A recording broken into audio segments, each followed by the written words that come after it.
दर्शक श्रोता আসসালামু আলাইকুম। आज 14 মে 2026 रोज বৃহস্পতিবার।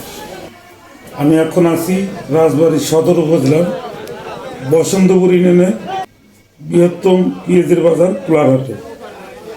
আজ কৃষকদের জন্য একটা সুখবর রয়েছে, এই ভিডিওর শেষের দিকে জানতে পারবেন। এখন আমি আপনাদের জানানোর চেষ্টা করব আজকে পেঁয়াজের দাম।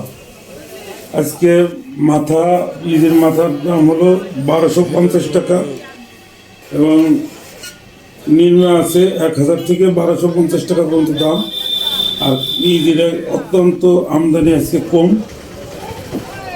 আর কমের কারণেই আজকে দাম তেমন মোটামুটি নাই, যার কারণে পেঁয়াজের আমদানি একদম কম আসছে। আর সুখবরটা আপনারা জেনে খুশি হবেন যে আজ থেকে কোলারহাটে কোনো দলন নেওয়া হবে না, মানে বাড়তি মনে যে 2 কেজি বা 3 কেজি নিত ওইগুলো আজকে থেকে বিরতি থাকবে। যে যেখান থেকে ভিডিওটা দেখছেন অবশ্যই শেয়ার করবেন, লাইক করবেন, কমেন্টস করবেন।